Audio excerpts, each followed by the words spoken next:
everyone. As usual, it's great to be in another session organized by Bhaskar and team and to have many friends whom we meet on various occasions. Great to meet you once more. So as she mentioned in the beginning, we will talk a little bit about the agile approach to data science, AI, and machine learning. I mean, traditionally, agile has been understood more from a software development perspective.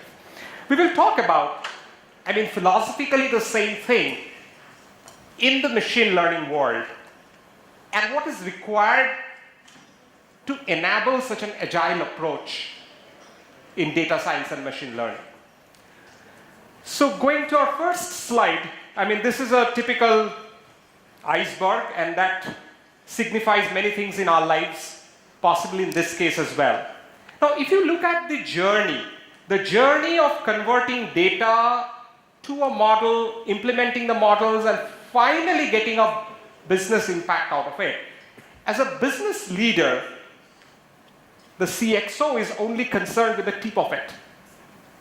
The revenue that I can make out of this model or the cost save that can come out of it. However, to get there, we have to traverse this entire length. So if you look at what are the things that we need to do to leverage data.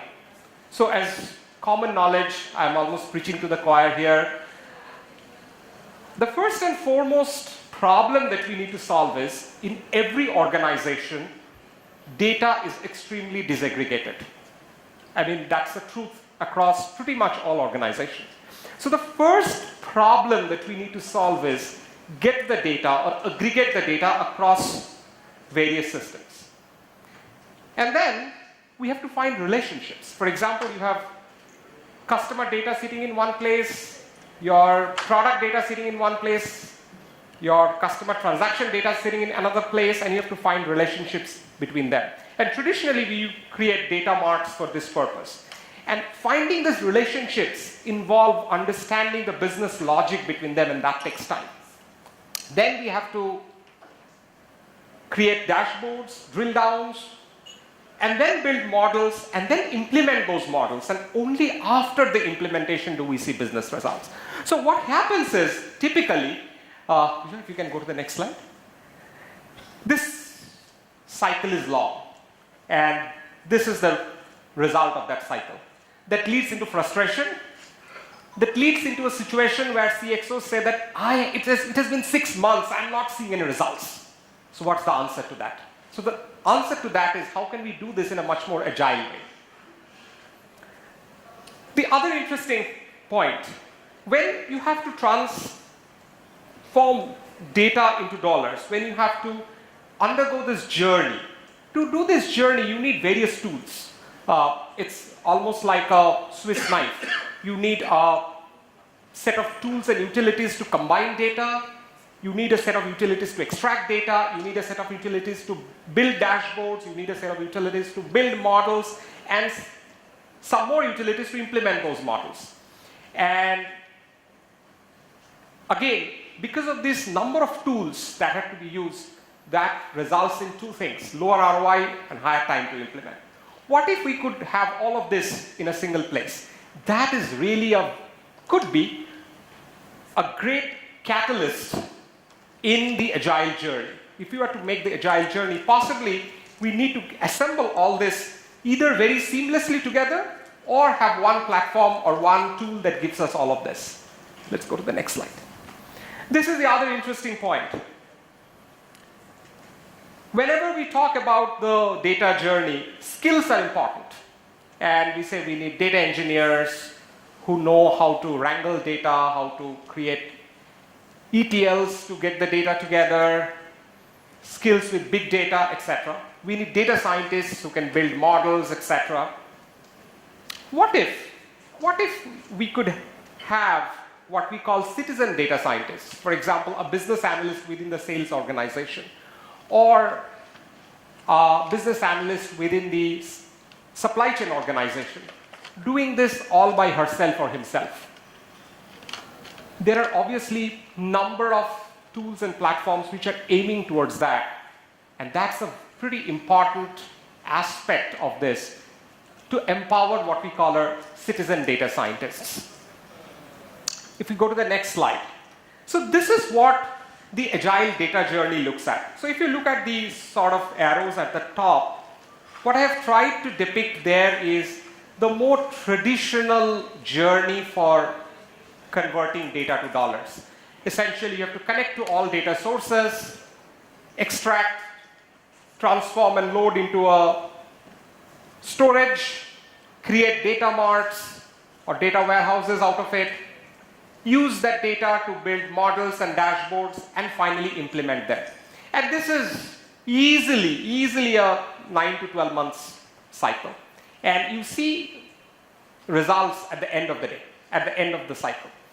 Now, obviously, even in this cycle, there is some amount of agility which is inherently built into it. Even in the very traditional way of leveraging data, we find that we have built a data mart, maybe a customer data mart. First, I use that customer data mart to predict churn.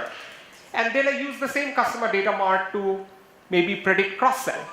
Or maybe I have created a supplier data mart. First, I use it to find out my key suppliers. Then I use the same thing to find out what is the risk of suppliers going out of business. So there is some amount of agility built into it.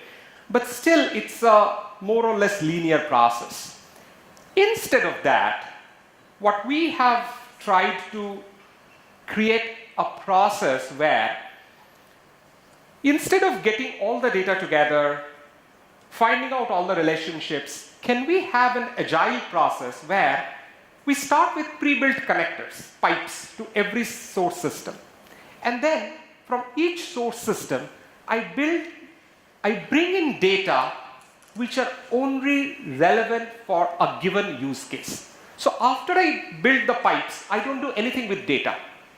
I go to my CXO and understand what are those 1, 2, 5 business use cases that she feels or he feels to be the most impactful for business. And then I go back to figure out which data from the source systems do I bring in to cater to that particular use case. And then I find out the relationship between those tables, for lack of other better words, and create what we call mini data marts. And then use those mini data marts to build models, build drill down analysis, and implement models. So what that does is you are trying to solve the data problem one piece at a time. You are trying to integrate data and create a mini data mart which satisfies or which caters to one particular use case only. However, if you have to do that, it is important that you have a way in which you can do this many, many times. Because one disadvantage of this approach also is that it has to be scalable. So this you have completed, say, in 3 to 4 months, but you need to do this again and again. So this has to be made very user-friendly so that it can be easily replicable, so that you really get the benefit of the agile process, which is you get some runs on the board very quickly, but once you are taking the next use case, you are not solving the entire problem right from scratch. So that's what is the agile approach to delivering data from dollars. And what we will do is, we have today within our platform, so we have built a data platform which really enables this agile process of leveraging data. And we will demonstrate one simple use case, and the reason we took up that use case is because that's possibly most well understood by most of us. So we have taken a simple use case of a customer churn, where typical, and this is a problem which has been solved many times. Typical customer data, transaction data, they are in various systems. And we will demonstrate very quickly how we create the agile process within our data platform. So if you have to have an agile process within a data platform, these are some of the qualities or some of the features that you have to build within the data platform. And the most important of that is the pre-built connectors. So these are pipes which are there, but data will flow in only when you open the tap. And you can determine when you open the tap which type of water flows in, which data flows in through the tap. Then we have a lot of drag and drop components to build data marts. Now, when you are taking this approach, you will not build one data mart. You will build many small data marts, many mini data marts. And you have to have a very easy drag and drop way of building it so that even a business analyst can do it. Then what we have is something where you can create almost a PPT-like feel to creating dashboards. So like the way we work between Excel and PPT, take graphs and paste it on a PowerPoint presentation, the ability of doing that. You could connect to a common visualization tool like Tableau and ClickView as well. You should have the ability to build machine learning models, again in a drag and drop way. You should be able to do a cost-benefit analysis right there. This is something which is pretty important because in the world of data science and machine learning, models get finalized based on predictive power. But what is predictive power? Nothing. Predictive power doesn't mean anything if it does not give you business results, if it does not give you a dollar value. So how can you perform cost-benefit analysis? You need to have a very robust set of utilities for data quality management because you are doing this mini data mart creation many, many times.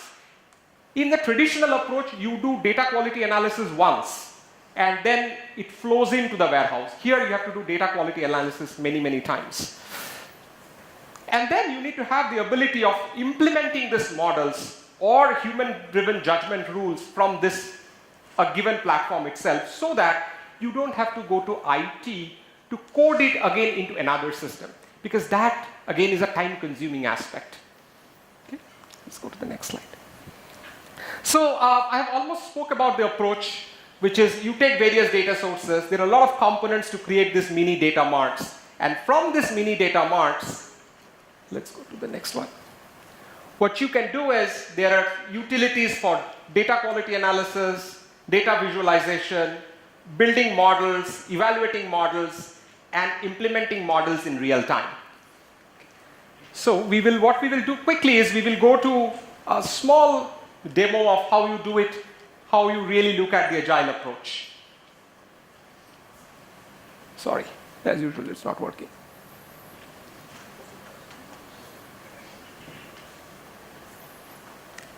So so by the time it comes up, this is a nice thing about all presentations and all demos. However you prepare when you are on the stage, something gets off the way. Oh, well, it's there. So what we have done is a set of what we call our data connectors. So these data connectors are essentially pipes. And these are few that we have kind of put in our quote-unquote demo instance. So we have pipes to cloud storage, SAP, etc. So what this means is, using this, you can bring in any table that is there in the source system into what is called a data lake. So it creates a data lake where you can bring in any table from any source system and the table sits there in the data lake. And when a table sits in the data lake, tables from all systems become democratic. They are of the same format, they can be joined, manipulated, etc., etc. Next, now this is sort of the heart of the solution. Once you have got these various tables, now the point is, in the Agile approach, you are only figuring out the relationship between tables which are important for satisfying a given use case, in this case churn. So this is, we will show how we calculate various metrics. For example, if it is churn, you would want to create a churn data mart and create various metrics like your historical churn rates, revenue loss due to churn, etc. So this is how simple it is. For example, here I may be filtering something. So there was something called a filter. So if you, Vijay, can you just click one of the settings? So the settings of a filter is as simple as I want to filter by this, done. And you put components like this and you create various metrics and you create various graphs and charts. For example, you may want to create a pie chart, bar charts, a line chart. So for example, if you are creating a line chart where you want to show churn over each month, so you want to look at count of churn. So it creates a lot of these graphs and charts from this data mart. So if you see, essentially, this is a data mart, and out of the data marts, all these graphs and charts gets created. And then we have something, as I said, called a PPT-like dashboard, because these are very simple. You have to do it quickly. You don't have time to code it in a Tableau, click view. So this is how a PPT-like dashboard looks like. So you have created those graphs and charts, and these are PPTs. You can move them like you do in a PowerPoint chart. We also allow you to put filters over there, so that when you provide a dashboard to a business user, the business user is able to filter it by product, by region, all that usual stuff. So if you look at, so this is how you create a quick dashboard just out of a data mart, which is almost built within a couple of days. And then if you log into this as what we call as a business executive, and there you just, so we have a business executive. What you see is, you only see the dashboards over there. So a business executive does not see all the widgets over there, and the business executive has a nice dashboard to look at. This is just a quick dashboard. If the head of marketing wants to look at churn, revenue loss due to churn, it's a quick interactive dashboard where you can take out graphs, rescale them, resize them, change their axis, all that good stuff. So after you have done that, naturally what you would want to do, you would like to predict churn. Who would churn? So again, you go back to the churn data mart that you have created. So if you look at the churn data mart that you have created, we will show you how you build quick models like a churn prediction model. So here, if you see, these are the two tables in your data lake. You join them, wrangle them over here, create all your typical features that you would build, that you would create for building a model. We have also created a set of industry-specific feature libraries. For example, feature libraries for financial services, feature libraries for credit bureaus, feature libraries for retail, etc. So after you have done this, so this is your final data on which you want to build a model. You can do what we call is a persist that data. What that means is you want to take that data out and do something with it in a different system. You can do that.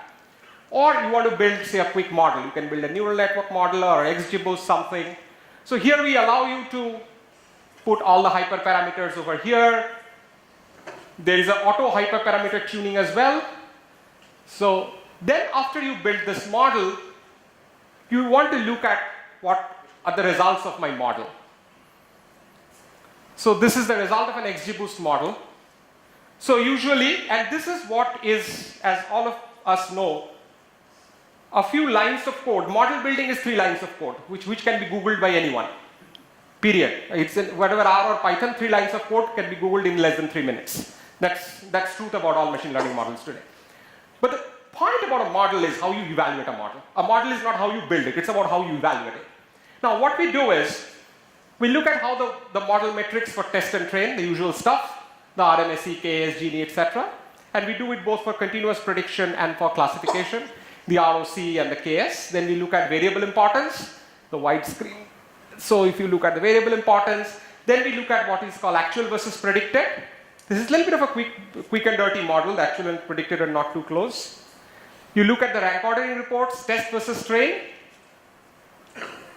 And this is what we feel is something which is a real evaluation of a model. What is the ROI of a model? So in this, what we do is we allow you to put a cost of false positive, a cost of false negative, a benefit of true positive and a benefit of true negative, and a cutoff probability. So once you do that, so you can put any number over there. So it's a 40% cutoff probability. You get a confusion matrix. And most importantly, if you scroll a little bit down, you get your costs. And finally, what is the cost of it or the benefit of it? So here there's a benefit of so much.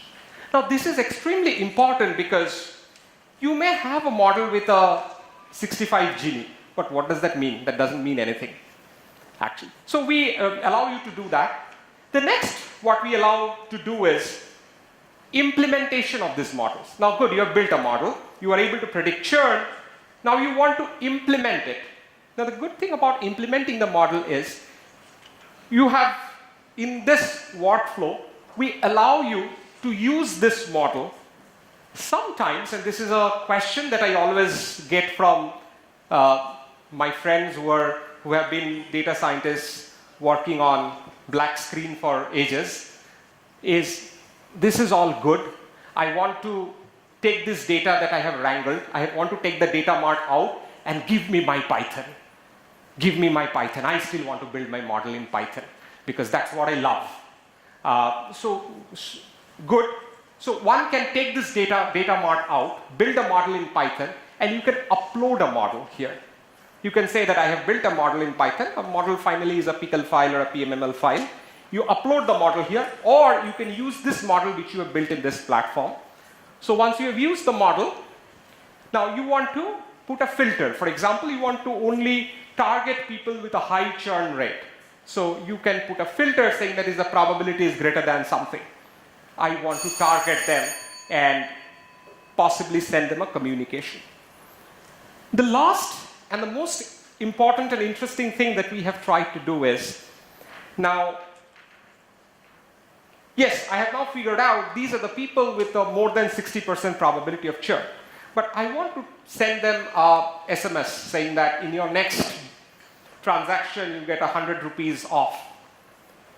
You could use the same platform to send SMS, email as campaigns. If you have built dashboards here and say you want a notification to go to some of the senior leaders if sales goes below some threshold, you could do that. And last, what you could do is any of these workflows. So this particular workflow, in the parlance of technology, you can publish it as a web service. What that means is you can have any other frontline application ask a question to our platform saying that this is the record of a customer. Tell me what is the probability. We publish that result. That means we give an answer to the question and say that this is the probability, so that we can communicate to other frontline systems in the organization. Because, you know, traditionally, I mean, this is, maybe I'll end with a little bit of this sort of philosophical thought of mine, which is earlier when we used to work, there was this strong divide between OLAP and OLTP. Meaning these are the analytical people, you go and crunch your data in a separate server, separate environment, show me your result, and the results gets implemented separately in another system, which is front-end. And these two were kept slightly further, slightly apart from one another. However, more and more, as we are looking at data-driven decision-making being used more extensively, the two are sort of coming closer and closer together. Obviously, the great players like Amazon and Google, they have kind of done this 100 times. But what we have tried to do is, after all the analytics that you do, finally, the prediction that you make, you are able to communicate that prediction to any other system. So we have also built something called a business rules engine here, where you can say that if the probability is more than 0.6, if the probability of churn is more than 0.6, and this is a high value customer, then do this. If the probability of is greater than 0.6, but this is a young customer, do this. So you could put that business rules and communicate the answer to a CRM, to a credit underwriting system, to any other system, so that the world of data to decisions comes closer together, and the time between when you build these rules, when you build these models, and when you can apply them, can be shrunk drastically. And that is pretty important, because if you see, while AI, machine learning, and big data has been very important, if you Google, you will also see a lot of frustration among CXOs on this. I mean, I have invested significantly. I have not seen enough return. If a CXO is having to invest, the CXO asks, I'm having to put my faith on a big ticket investment right away, and a lot of time before I can see anything. Can you show me something? Can you show me something quickly before I really know that it works? So we have really tried to solve that problem. We are fortunate that there are 5 So we have launched this about 6 months back. So we have 5 happy customers with us who are using this platform today across financial services and retail. But the most important part is, with this platform or without this platform, is the whole idea of how can we make the data science journey agile. You could possibly do it without this also. But maybe the whole concept of agile, we need to learn, like in many other things, from our friends in technology to see how we can do our work in a more agile fashion. Thank you. We'll be happy to take questions from you. Do we have time for questions? We do.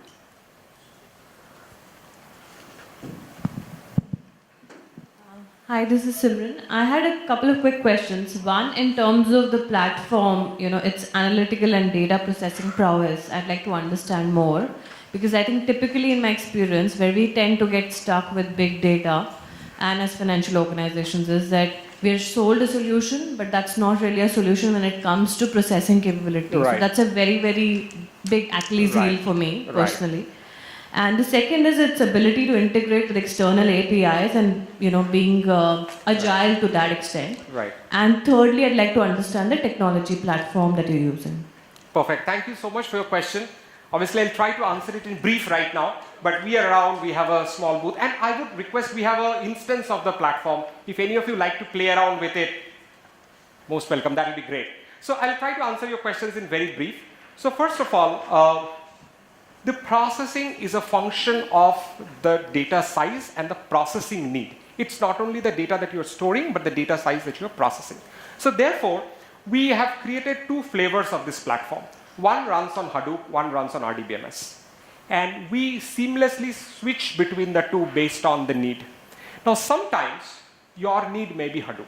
Sometimes your need may be RDBMS. Hadoop and RDBMS is like, I always talk about this, going from here to US by ship or by plane. Now, Hadoop is ship. So it will take its own time, but if you have to ship 100 tons of stuff, you have to go by ship. But if you have to ship 1 shirt, it will still take 3 months to go. So you rather go by an airplane. But the airplane can never ship 100 tons of material from here to US. So we seamlessly move between that. And we'll be happy to talk to you in detail about that. The next is that you mentioned external APIs. Yes, so that's a very, very interesting and important point. So there are some which we have integrated already in Agile, in an Agile manner. So the first is obviously the set of Google APIs, the maps, because we do a lot of mapping kind of things. For example, branches, if you have a bank branch, looking at the vicinity, etc. So we have Google API, and we could integrate any other API as well, because what you saw in the real-time services, those are APIs where we are giving our information out. So we have a very flexible way of taking information in from any API. So we have integrated external APIs like Google already, and it is very easy to put any other API in there as well. Any other questions? Yeah, hi. First of all, would like to congratulate you for this product, because I have been evaluating products, not just 2 which I spoke, but many of them. And I think this is quite phenomenal that you have actually developed, because it encompasses every aspect what data scientist or a business manager needs it. I think my 2 questions probably that is what in your pipeline would be of developing it, but what about, say, one is the auto ML, and as you said, data scientist part of it being Python lover, yes. I want to understand how much flexibility do you actually provide to the data scientist in terms of looking into the code of the Python and making some tweaks out there. Right. So great. So what we believe on auto ML is, auto ML has, in my humble opinion, 2 aspects to it. One is, within one particular ML method, what are the best hyperparameters? If I am building a neural network, should it be 3 layers? Should it be 4 nodes? What should be the best hyperparameters of a given method? That's the question number 1. Question number 2 is, which is the right algorithm? Should it be neural network, XGBoost? Should it be random forest? Should it be good old logistic regression? Should it be regression? What should it be ridge regression? What is the method? There are 2 aspects to it.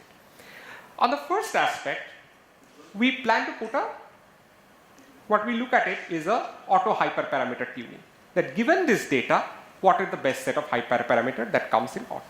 For the second aspect of it, what we believe is, it is very difficult for a machine to figure out in a very objective way which is the best model. So what we allow is, we allow this drag and drop way of putting various models. In this same pane, you can drag an XGBoost, you can drag a neural network, you can drag a random forest, you can drag a logistic regression, you can drag a ridge regression.